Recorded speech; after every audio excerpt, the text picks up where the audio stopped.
حشر کے دن عالم یہ ہوگا کہ ترازو قائم کیا جائے گا، نفسی نفسی کا عالم ہوگا، اس کے بعد حساب کر دیا جائے گا، جنتی جنت میں، جہنمی جہنم میں بھیج دیے جائیں گے، پھر اللہ تبارک تعالیٰ جنت کا دورہ کرے گا۔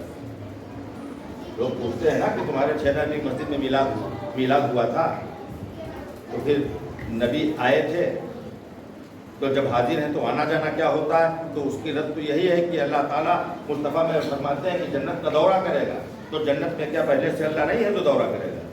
اللہ تو ہر جگہ، لیکن اپنے شایان شان، اپنی شان کے مطابق اللہ جنت کا دورہ کرے گا اور کہے گا جنت والوں بڑے مزے میں ہو، بڑی مستی میں ہو، بڑے سرور میں ہو۔ سب جنتی کہیں گے یا اللہ تیرا احسان ہے، تیرا شکر ہے، تو نے مجھ کو دودھ کی نہریں دی، کوثر کے جام دیے، قرآن جنت دی، غلمان بہشت دیے، تیرا لاکھ لاکھ شکر ہے، تیرا بے پناہ احسان ہے۔ میرے مصطفیٰ فرماتے ہیں سب اس کا شکر و احسان کہیں گے، لیکن جنت جو شہید جوان ہوں گے، جو دنیا میں شہادت پا کر گئے ہوں گے، وہ جوان کھڑے ہو جائیں گے اور کہیں گے یا اللہ ہم کو تیری جنت میں وہ مزہ نہیں آ رہا جو میدان کارزار میں آتا تھا۔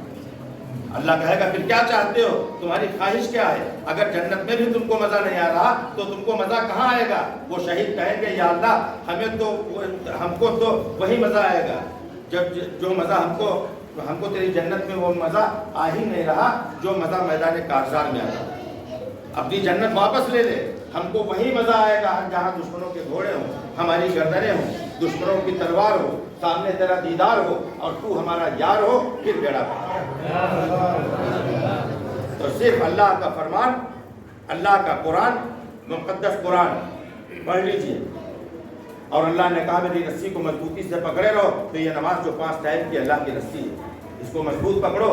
مصطفیٰ جن کا کلمہ پڑھتے ہو یہ پیغمبر اللہ کی رسی ہے، ان کو آپ پکڑیے اور رسول کی عزت کیجئے، اس کے بعد باہر والوں سے شکایت کیجئے۔ ہم ان پر بھی لعنت بھیجتے ہیں جو غیر مسلم ہیں، جنہوں نے ہمارے نبی کی شان میں توہین کی ہے، لیکن ہم ان سے پہلے ان سب پر بھی لعنت بھیجتے ہیں جنہوں نے کلمہ پڑھا ہے ہمارے نبی کا، کلمہ پڑھا ہے خدا کا، اور بدتمیزیوں کے ریکارڈ قائم کر دیے۔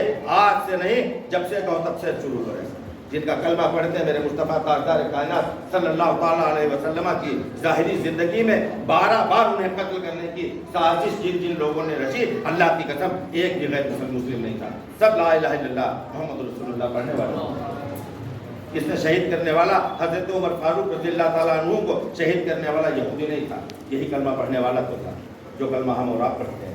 حضرت عثمان غنی رضی اللہ تعالیٰ عنہ کو جس نے قرآن پڑھتے وقت شہید کر دیا، پہلے جب آپ نے ہاتھ سے روکا تلوار تو انگلیاں شہید ہو کر وہ مقدس قرآن پر گرتی ہیں۔ حضرت عثمان غنی کو شہید کرنے والا بھی تو مسلمان کہتا تھا یہی قرآن، یہی کلمہ پڑھنے والا تھا، گستاخ کے ہاتھ پیدا ہوئے ہیں۔ یہ گری راج و محل تو فلانے لعنتی تو اکثر اٹھا رہے ہیں، یہ مسلمان ہی تو ہیں۔ مصطفیٰ کو قتل کرنے کی سازش 12 بار رچی گئی، مصطفیٰ کے بعد عمر فاروق کو شہید کیا، تو انہیں مسلمانوں نے، خود ساختہ مسلمان کلمہ پڑھنے والے عثمان کو شہید کر رہے ہیں۔ ابن ملجم نام کا لعنتی جو کلمہ یہی پڑھتا، یہی کلمہ پڑھنے والے حضرت مولا علی کو شہید کر رہے ہیں۔ اس کے بعد آپ سبھی جانتے ہیں امام حسن کو زہر دینے والے بھی مسلمان، امام حسن کے بعد امام حسین کو 72 لوگوں کے ساتھ جن 22,000 لوگوں نے قتل کیا کربلا کے میدان میں، اللہ کی قسم ایک بھی تو غیر مسلم نہیں تھا۔ 17,000 تو اس میں خود ساختہ عالم دین تھے، مولوی تھے، مفتی تھے، جنہوں نے فتویٰ دیا تھا کہ حسین کا قتل واجب ہے۔ ادھر تو 72 میں ایک ہی نہیں تھا، اگر ایک ہو تو دکھاؤ 72 جو لاشیں ہیں اس میں کہاں؟ سب کے سب ادھر۔ تو حسین کو قتل کرنے والے 6 مہینے کے بچے سے لے کر امام حسین تک کی سب قلم کرنے والے سب یہی کلمہ کو پڑھنے والے تھے۔ حسین کے بیٹے امام زین العابدین کو قتل کرنے والے بھی تو کلمہ پڑھنے والے تھے۔ امام زین العابدین کے بعد ان کے بیٹے امام محمد باقر کا قتل کیا گیا، ان کو قتل کرنے والے بھی تو یہی کلمہ پڑھنے والے تھے۔ امام محمد باقر کے بعد ان کے بیٹے امام جعفر صادق جن کا ٹکیوں میں نیاز کرتے ہو، ان کو بھی قتل کرنے والے بھی تو یہی کلمہ پڑھنے والے تھے۔